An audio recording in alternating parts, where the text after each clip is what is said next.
بالله السميع العليم من الشيطان الرجيم. بسم الله الرحمن الرحيم. الحمد لله الذي كان موجودا قبل حدوث الأشياء ويبقى بعد فناء الأشياء. تفرد بالأولية والقدم ووسم كل شيء ما عداه بالفناء والعدم، كما قال عز شانه: كل شيء هالك إلا وجهه وكل نفس ذائقة الموت، وقال كل من عليها فان ويبقى وجه ربك ذو الجلال والإکرام.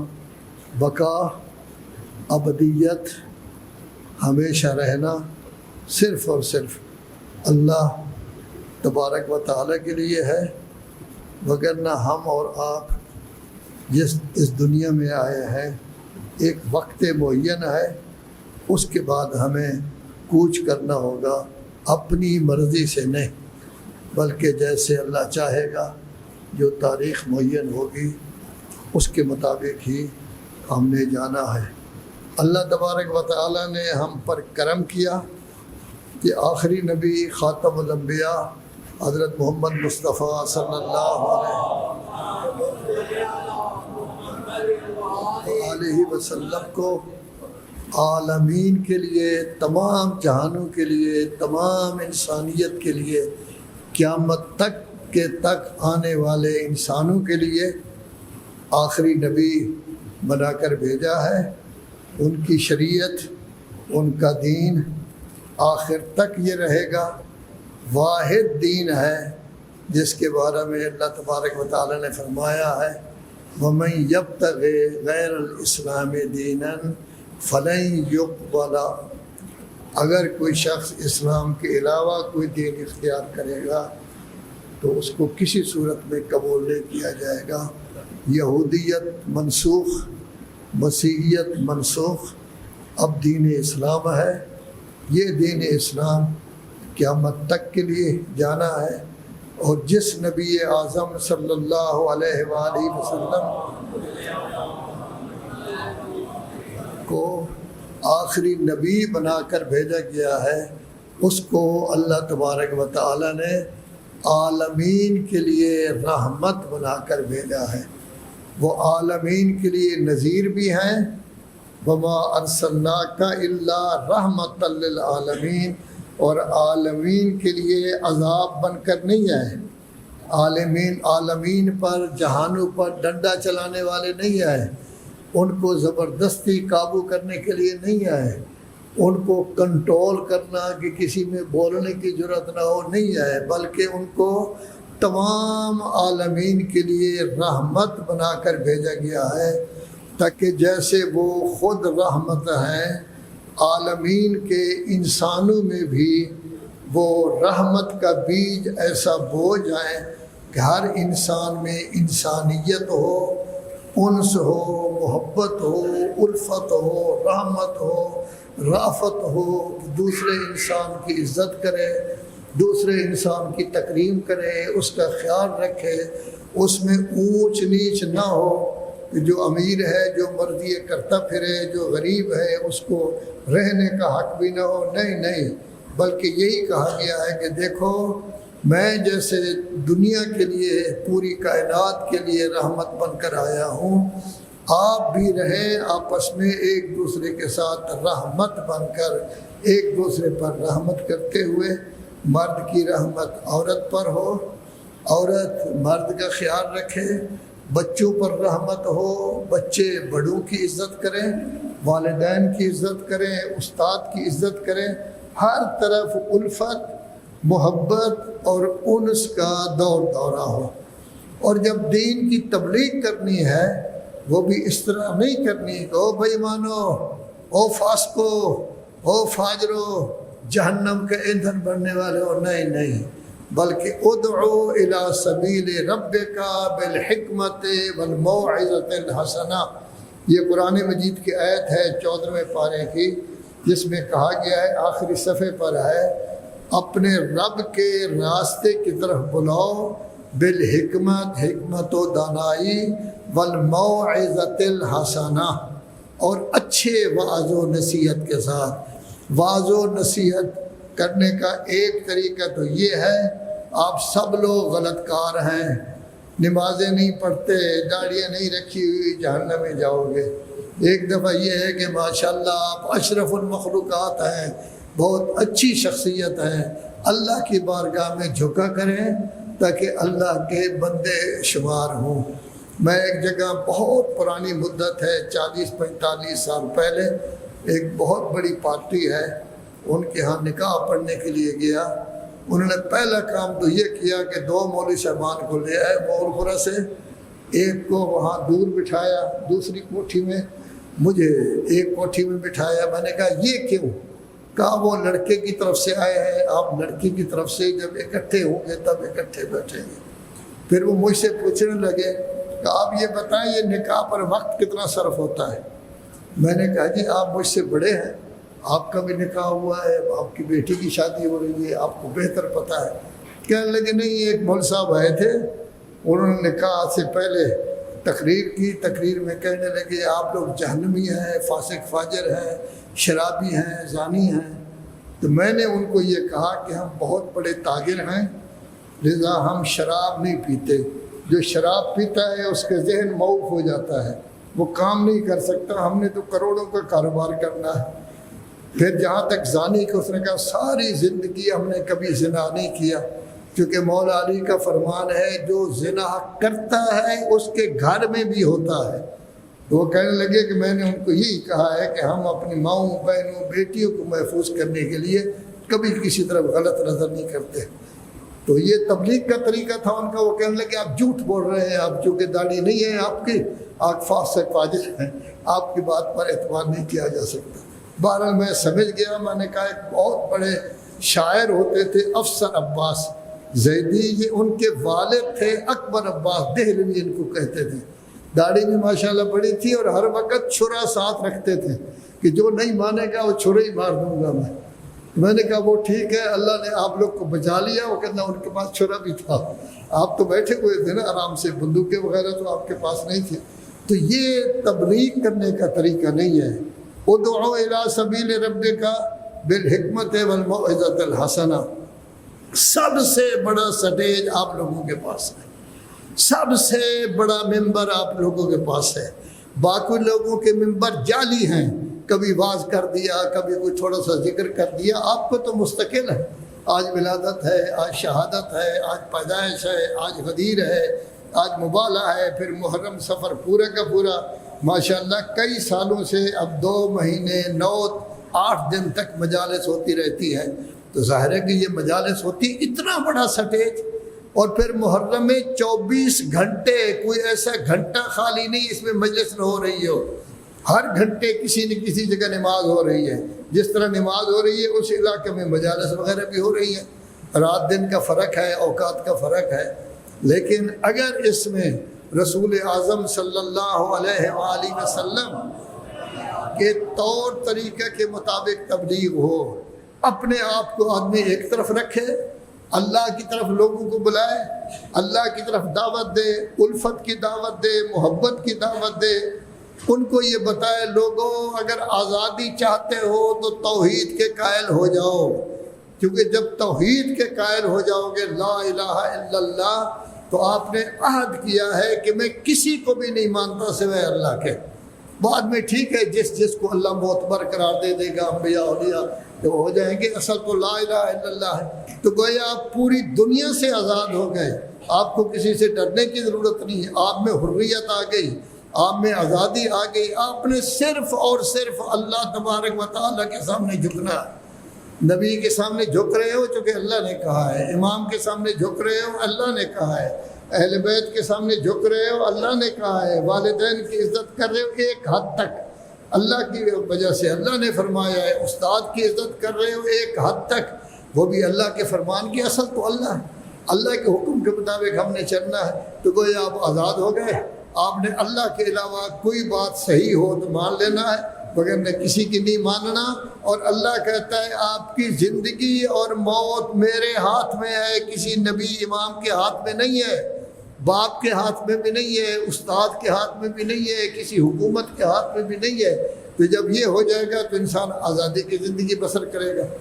اور اسی مطلب کو مولا کائنات امیر المومنین علی ابن ابی طالب نے نہج البلاغہ کے کلمات کثار میں ذکر کیا ہے. لا تکن عبد غیرک فقط جعلک اللہ حرا. اے انسان، تو انسان ہے، تو بہت بلند ہے، تو اشرف المخلوقات ہے، کوئی انسان تو اس سے بلند نہیں. تو جیسا انسان ہے، پیدائش میں بھی، چلنے پھرنے میں بھی، اٹھنے بیٹھنے میں بھی، کھانے پینے میں بھی، سب کے سب ایک جیسے ہیں، کوئی فرق نہیں ہے آپ لوگوں میں.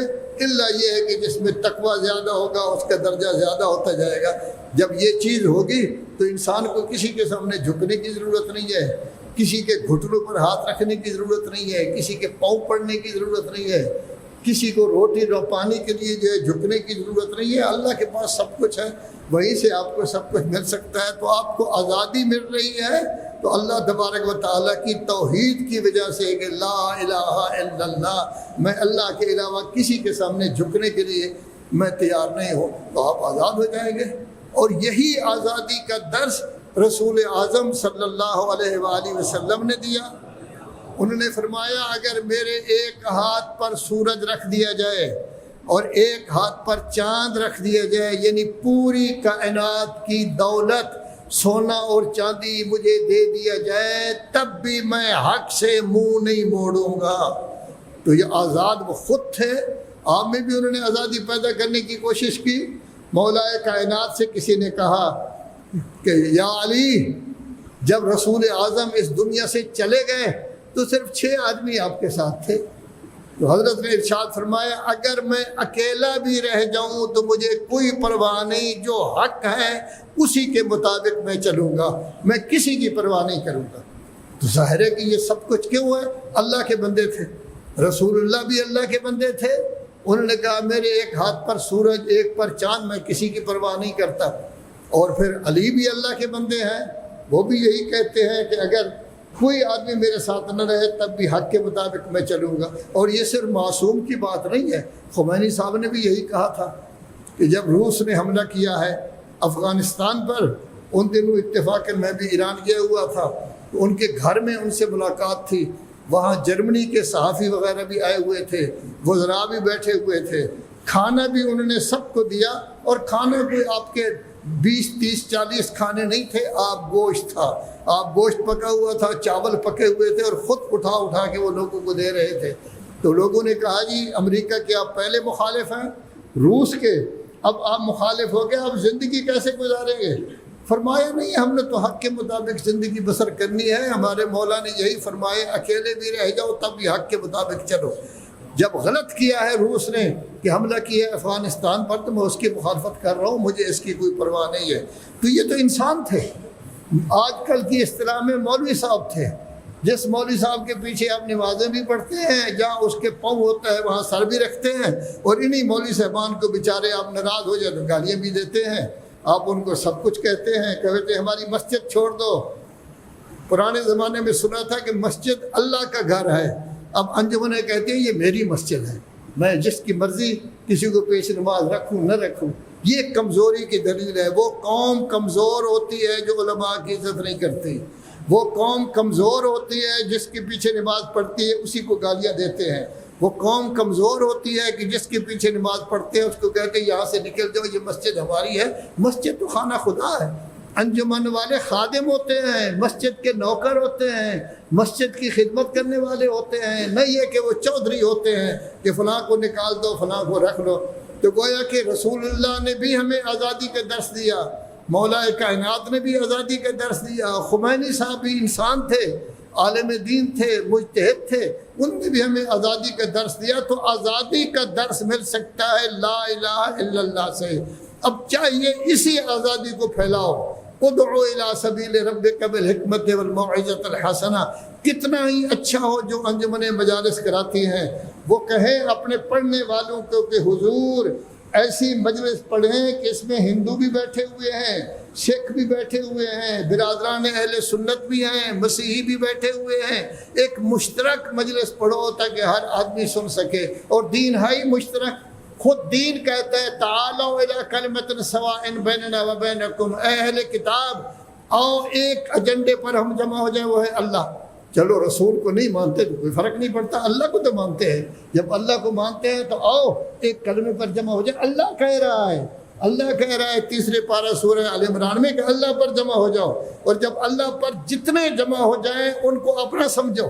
وہ یہودی ہو تب بھی اس کو اپنا سمجھو کہ اللہ کو تو مانتے ہیں، مسیحی ہو تب بھی تھوڑی سی گڑبڑ ہے لیکن اللہ کو تو مانتے ہیں، ہندو بھی اللہ کو مانتے ہیں، سکھ بھی توحید کے قائل ہیں، بدھ مت والے بھی توحید کے قائل ہیں باقاعدہ۔ تو ان سب کو اکٹھا کرو۔ اسلام کہتا ہے سب کو اکٹھا کرو۔ ہم تو شیعوں میں بھی تقسیم کر دیتے ہیں کہ یہ نمازی ہے، یہ غیر نمازی ہے، اس نے داڑھی رکھی ہوئی ہے، اس نے نہیں رکھی ہوئی، یہ ذاکر ہے، یہ خطیب ہے، یہ مقرر ہے، ٹکڑے ٹکڑے کر کے رکھ دیتے ہیں۔ اللہ کہتا ہے اللہ پر جو جمع ہو جاتے ہیں ان کو اکٹھا کرو، اور ہم لوگ چاہتے ہیں کہ نہیں یہ بھی آپس میں تقسیم ہو جائیں، جبکہ اللہ بھی ان کا ایک ہے، رسول بھی ایک ہے، کتاب بھی ایک ہے، قبلہ بھی ایک ہے، نمازیں بھی ایک ہیں، رکعتیں بھی ایک ہیں، ان میں سے جو کچھ پڑھا جاتا ہے تب بھی، لیکن اس کے باوجود سب کچھ ہے۔ اصل کیا ہے کہ رحمت کا مادہ پیدا نہیں ہو سکا ہم میں، اصل یہ ہے کہ صبر پیدا نہیں ہو سکا، اصل یہ ہے کہ برداشت کی قوت ہم میں نہیں ہے۔ تھوڑا سا دولت تھوڑی سی زیادہ آ جاتی ہے، چند ہزار کا مالک بن جاتا ہے، تو جس کے بعد وہ چند ہزار نہیں، یہ سمجھتا ہے میں اس سے افضل ہو گیا ہوں، پھر یہ چودھری صاحب کہلاتے ہیں، سردار صاحب کہلاتے ہیں، نواب صاحب، وہ بیچارہ عام آدمی ہے۔ نتیجہ یہ ہے کہ اس کی عزت نہیں ہے۔ قرآن مجید سورہ میں 7ویں پارہ میں ارشاد فرمایا گیا ہے من احیاہا فکأنما احیا الناس جمیعا، اگر آپ ایک انسان کی زندگی کے موجب بن رہے ہیں تو یہ سمجھو کہ ہم نے تمام انسانیت کو زندہ کرنے والے ہیں۔ وَمَنْ قَتَلَ النَّاسَ فَإِنَّمَا قَتَلَ النَّاسَ جَمِيعًا، جو ایک کو قتل کرے گا اس کو کیا کہیں گے کہ اس نے ساری کائنات کو قتل کر دیا ہے، ساری انسانیت کو۔ کیا مطلب؟ ایک غریب آدمی ہے، آپ ماشاءاللہ کھاتے پیتے ہیں، کرسی پر بیٹھے ہوئے ہیں، دفتر میں بیٹھے ہوئے ہیں، وہ غریب آدمی ہوتے ہیں، آپ اس کے لیے کھڑے ہو جاتے ہیں، وہ حیران ہوتے ہیں، وہ اتنا میں غریب آدمی، نکما آدمی، روٹی میرے گھر میں نہیں ہے، یہ افسر صاحب میرے لیے کھڑے ہو گئے، اتنے بڑے امیر آدمی میرے لیے کھڑے ہو گئے۔ پھر وہ دوسری دفعہ آتا ہے، پھر کھڑے ہوتے ہیں، پھر اس کو زیادہ تعجب نہیں ہوتا۔ تیسری دفعہ آتا ہے تو وہ کہتے ہیں میں بھی انسان، یہ بھی انسان، میں بھی علی کو مانتا ہوں، یہ بھی مانتے ہیں، میں بھی اللہ کو مانتا ہوں، یہ بھی اللہ کو مانتے ہیں، میں بھی اہل بیت کو مانتا ہوں، تو میرے لیے کھڑا ہونا چاہیے۔ اس کو کہتے ہیں زندگی، اس کو کہتے ہیں کہ ایک انسانیت کی زندگی میں انسان کو زندگی مل گئی ہے، جو سمجھتا تھا میں ناکارہ ہوں، میں نکما ہوں، مجھے دنیا میں رہنے کا حق ہی نہیں ہے، مجھے مر جانا چاہیے، میرے ہاں تو روٹی بھی نہیں ہے، میرے ہاں تو علاج کے لیے پیسے بھی نہیں ہیں۔ نہیں، اب وہ زندہ ہو گیا ہے، اپنی انسانیت کو کہتا ہے۔ اور اگر ایک آدمی بزرگ آ جاتا ہے، مقدس ہے، پرہیزگار ہے، پیسے نہیں آئے، آپ اس کے لیے کھڑے نہیں ہوتے، پہلی دفعہ پریشان ہوگا، پھر دوسری دفعہ کھڑے نہیں ہوں گے، تھوڑا سا پریشان اور ہوگا، تیسری دفعہ وہ کہیں گے ہم تو ہیں ہی اس قابل کہ ہماری عزت نہ کی جائے، ہم میں کون سی خوبی پائی جاتی ہے، کیوں لوگ ہماری عزت کریں؟ اس کو کہتے ہیں انسانیت کا قتل۔ تو انسان کی عزت کریں گے تو گویا انسان کو آپ نے زندگی دے دی، انسان کی عزت نہیں کریں گے گویا انسانیت کو آپ نے قتل کر دیا۔ یہ قرآن کہہ رہا ہے، تو ہم تو قرآن مجید کو مانتے ہیں نا۔ قرآن مجید ذکر اللہ الاکبر ہے، جس کی تفسیر تشریح کرنے والے اہل بیت علیہ السلام ہیں۔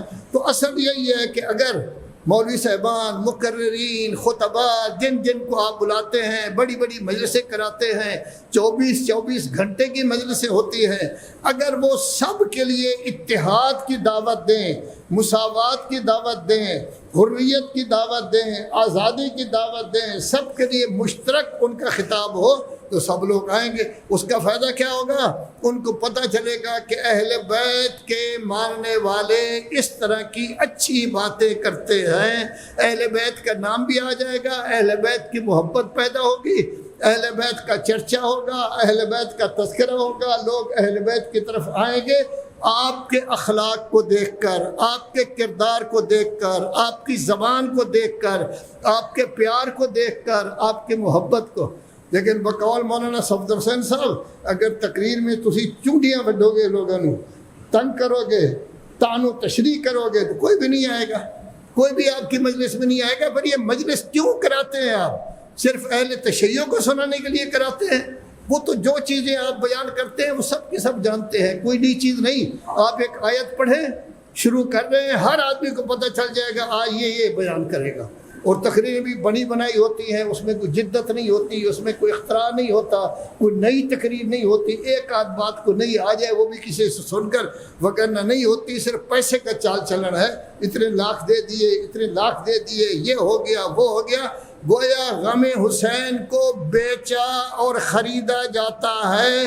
پھر ہم کہتے ہیں ہم تو بڑا ثواب کما رہے ہیں۔ سمجھو کوئی ثواب نہیں، کوئی ثواب نہیں۔ اگر تجارت ہے تو کوئی ثواب نہیں۔ اگر اس لیے ہم مجلس کراتے ہیں مجمع فلاں آدمی زیادہ بلاتا ہے تو پھر کیا ہوگا؟ کوئی فائدہ نہیں ہے، آپ تو مجمع کے لیے بلا رہے ہیں۔ اگر اس لیے مجمع کراتے ہیں کہ کوئی شخص یہ کہے پیر شادی زندہ باد زندہ باد، اس دفعہ تو انہوں نے واہ واہ کرا دی، سب سے زیادہ مجمع جو ہے وہ جامع المنظر کے دارالحسین میں آیا ہے، تو اس کا تو کوئی فائدہ نہیں۔ فائدہ تب ہے جب کام اللہ کے لیے ہو، فائدہ تب ہے جب کام اہل بیت کے لیے ہو، فائدہ تب ہے جب دین کا فائدہ ہو۔ مجھے بتاؤ کہ اتنی مجالس آپ کراتے ہیں، اس میں کتنے غیر مسلم مسلمان ہوتے ہیں؟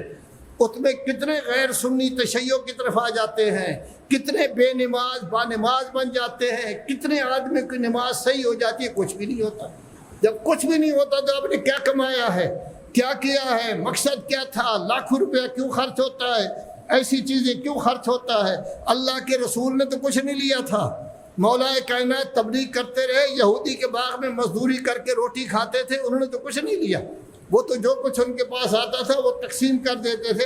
اور ماشاءاللہ اللہ تبارک و تعالی نے زوجہ مبارکہ بھی ایسی دی تھی کہ خالی ہاتھ بھی آتے تب بھی وہ اللہ کا شکریہ ادا کرتے کہ اللہ کا کام کر کے آیا ہے۔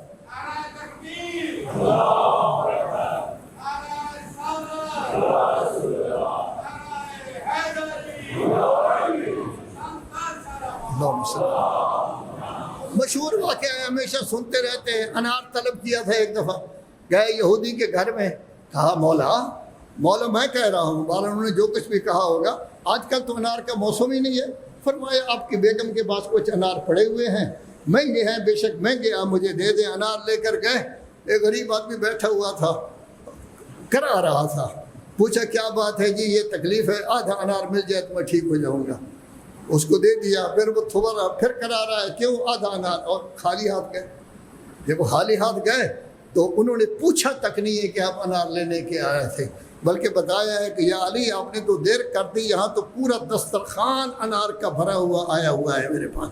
اللہ کس طرح مدد کرتا ہے۔ انہوں نے ایک انار دیا، اتنا مل گیا۔ حضرت امام جعفر صادق علیہ السلام کی خدمت میں ایک لینے والا آیا ہے۔ ہمارا اکثر جواب ہوتا ہے چھڈو جی، جوان آدمی ہے، جو کام کرو۔ ہمارے تاجر، ہمارے بزرگ، ہمارے امیر آدمی یہی جواب دیتے ہیں۔ ہمارا یہ سرشت بنی ہوئی ہے، جاؤ کام کرو۔ کام کیوں نہیں کرتے؟ مانگنے کے لیے آ گئے ہو۔ تو حضرت نے ارشاد فرمایا اپنے منشی سے، غلام جس کو کہتے تھے، کہ کتنے پیسے پڑے ہوئے ہیں؟ 400 درہم پڑا ہوا تھا، تو آ کے دے دیے۔ تو جب حضرت نے وہی 400 درہم اس آدمی کو دے دیے تو وہ لڑکا کہنے لگا کہ مولا اب کھانے پینے کے لیے رات کو کچھ نہیں۔ فرمایا میں نے اللہ کے ساتھ تجارت کی ہے۔ تھوڑی دیر گزری 4000 درہم آ گئے۔ تو اللہ کی بات پر اعتبار تھا ان کو، انہوں نے یہ کام کیا۔ سیدھی سادی بات ہے، ہمیں اللہ کی بات پر اعتبار نہیں ہوتا۔ اللہ یہ کہتا ہے آپ مجھے دیں گے تو میں آپ کو 1000 گنا دوں گا۔ ہم کہتے ہیں پتہ نہیں ملے نہ ملے، پتہ نہیں اللہ اپنی بات کو پورا کرے یا نہ کرے۔ تو اس کا مطلب یہ اللہ پر ہمارا اعتماد ہی نہیں۔ اگر اللہ پر اعتماد نہیں، ہم انسان کیسے ہیں؟ ہم اپنے آپ کو انسان کیسے کہلاتے ہیں؟ ہم اپنے آپ کو محب اہل بیت کیسے کہلائیں گے؟ ہم اپنے آپ کو اہل بیت کا چاہنے والا کہیں گے؟ انہوں نے تو سب کچھ اللہ کے نام پر قربان کر دیا، اور ہم یہ دیکھتے رہتے ہیں پتہ نہیں اللہ کی بات پوری ہوگی یا نہیں، کل ہمارے ساتھ دھوکہ نہ ہو جائے، ہمارے پیسے چلے جائیں، پھر جواب جو ہے وہ ہمیں نہ ملے۔ تو اصل یہی ہے کہ یہ دین چاہتا ہے الفت پیدا کرو، محبت پیدا کرو، یہ سب کچھ پیدا کرو۔ اور پھر دین یہ کہتا ہے، قرآن یہ کہتا ہے جو کام کرو اللہ کے لیے کرو۔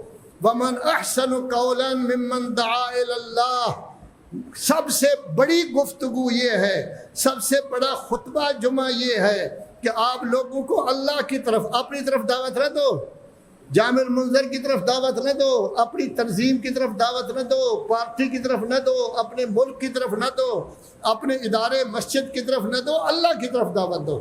وَعَمِلَ صالح، نیک بن جاؤ، اور تو کوئی بات نہیں ہے۔ اور کہا ہے کہ اپنا ذہنی افق وسیع کرو، یہ نہ ہو کہ مجالس کرانی ہے تو صرف شیعہ حضرات ہی آئیں، کیونکہ ہمارے ذاکر مولوی پڑھنے والے کوئی بھی ہو فرق نہیں پڑتا، وہ کوئی نہ کوئی ایسی بات کرے گا کہ دوسرے لوگ اٹھ جائیں گے۔ لیکن اللہ کہتا ہے غلط کام ہے یہ غلط کام ہے، غلط کام ہے۔ آپ کبھی نہ کہیں میں شیعہ ہوں، کبھی نہ کہیں میں فلاں ہوں، بلکہ جب آپ سے پوچھا جائے کہ آپ کون ہیں، اننی من المسلمین، میں یقیناً مسلمانوں میں سے ایک مسلمان ہوں، تو کم از کم 1.5 ارب انسانوں کی آپ نمائندگی کر رہے ہیں، وگرنہ تو تقریباً 15-20% لوگوں کی آپ نمائندگی کر رہے ہیں، اپنے آپ کو پیچھے چھوڑ رہے ہیں۔ کیا وجہ ہے کہ آغا خانی آپ سے دور ہیں، نور بخشی آپ سے دور ہیں، دوسرے لوگ آپ سے دور ہیں؟ کیوں؟ ہم کسی کو برداشت نہیں کرتے، ہماری جو بات نہیں مانتا دفع ہو جائے، جہاں چلا جائے۔ نہیں، نور بخشی بھی اللہ کو بھی مانتے ہیں، رسول کو بھی مانتے ہیں، امام کو بھی مانتے ہیں، نمازیں بھی ان کی ہماری طرح ہیں، کوئی فرق نہیں ہے۔ صرف ایک فرق ہے، فرق یہ ہے کہ ہم مجتہد زندہ کی تقلید کرتے ہیں، انہوں نے آج سے 150 سال پہلے ایک مجتہد تھے نور بخش، اس کی تقلید کرتے ہیں۔ فری ایک مسئلہ ہے، فری مسئلہ کی اختلاف کی وجہ سے ہم ان کو باہر نکال دیتے ہیں، وہ کبھی سنی ہو جاتے ہیں، کبھی وہابی ہو جاتے ہیں، سعودی عرب ان کو پیسے دیتا ہے، وہ اپنے مدارس کھولتے ہیں۔ اب ان کے 2 مذہب ہو گئے ہیں، ایک صوفیہ امامیہ اور ایک امامیہ۔ یہ کیوں ہماری وجہ سے ہوئے ہیں؟ کیونکہ ہم نے ان کو برداشت نہیں کیا۔ آغا خانی بھی اللہ کو بھی مانتے ہیں، امیر المومنین کو پہلا امام مانتے ہیں، حضرت امام حسن کو دوسرا مانتے ہیں، اسی طرح امام زین العابدین کو مانتے ہیں، امام محمد باقر کو مانتے ہیں، امام جعفر صادق کے بعد وہ اسماعیل کی طرف چلے گئے۔ غلط راستہ انہوں نے اختیار کیا، لیکن ہے تو وہ شیعہ۔ علی کو جو مانتا ہے وہ شیعہ ہے، جو امام مانتا ہے وہ شیعہ ہے، جو دوسروں کی طرف نہیں گیا، مولا علی کی طرف آیا ہے وہ شیعہ۔ کتابوں والے بھی اس کو شیعہ لکھیں گے، ہے بھی وہ شیعہ، لیکن کیا کہا جائے گا؟ بگڑے ہوئے شیعہ۔ 12 امامی ان کو ہونا چاہیے تھا، یہ 6 امامی بنے ہیں، ان میں کوئی بوہرے بن گئے، کوئی آغا خانی بن گئے، لیکن ہیں تو علی والے۔ آپ اللہ کہتا ہے اللہ پر سب کو جمع کرو، میں کہتا ہوں چلو اللہ کے بعد رسول اللہ بھی ہیں، اہل بیت پر ہی سب کو جمع کر لو، ان 3 چیزوں پر تو جمع کر لو نا۔ جب تینوں پر جمع کرو گے تو آپ کی تعداد بڑھ جائے گی۔ اب بلتستان میں 90% ووٹ مل سکتے ہیں اگر آغا خانی، بوہرے اور شیعہ مل جائیں، لیکن شیعہ علیحدہ، بوہرے علیحدہ، نور بخشی علیحدہ، پھر تنظیمیں علیحدہ۔ نتیجہ یہ ہے کہ 19، 20، 24 سیٹوں میں سے ایک سیٹ ہمارے مولوی صاحبان کو مل جاتی ہے، وہ خوش ہو جاتے ہیں کہ سیٹ مل گئی۔ قوم کی تفریق، قوم کی گروہ بندی، قوم کو ٹکڑے ٹکڑے کر دیا، ایک سیٹ لے کر اپنی جگہ بیٹھے ہوئے ہیں، نہ ان کا سپیکر بن سکا، نہ وزیر اعظم بن سکا، نہ ان کا صدر بن سکا، اس لیے کہ ذہنی افق تنگ ہے، اپنے آپ کو تنگ کر دیا ہے شیعہ۔ اور شیعہ بھی پھر کئی قسم کے ہیں، کچھ شیعہ ایسے ہیں جنہوں نے ساری زندگی نماز ہی کبھی نہیں پڑھی، ان کو علیحدہ کاٹ دیں۔ جو نمازیں پڑھنے والے ان کو علیحدہ، داڑھیوں والے علیحدہ، غیر داڑھیوں والے علیحدہ، تہجد گزار علیحدہ۔ تو 20 ٹکڑے آپ کر رہے ہیں ایک قوم کے جو علی والی ہے۔ جب 20 ٹکڑے بن جائیں گے، کسی ٹکڑے کی کوئی ویلیو نہیں ہے، کسی کی وقت نہیں ہوگی، کسی کو پوچھے گا ہی نہیں، سارے تنکے ہو جائیں گے، ہوا کا جھونکا آئے گا سب کو اڑا کر لے جائے گا۔ لیکن اگر آپ سب اکٹھے ہو جائیں، سب کو اکٹھا کر لیں، اہل بیت تک جو ماننے والے ان کو بھی اکٹھا کر لیں، تو آپ کی بہت بڑی طاقت ہے۔ کل اسی پاکستان میں آپ کی حکومت قائم ہو سکتی ہے، آپ پریشر گروپ بن سکتے ہیں، آپ اسی کو ووٹ دیں جو آپ کی بات کو مانے، نتیجہ یہ ہے کہ آپ کی حکومت ہوگی۔ لیکن اللہ تو اس سے اوپر جاتا ہے، وہ کہتا ہے اہل بیت پر جمع نہ کرو، اللہ پر جمع کرو۔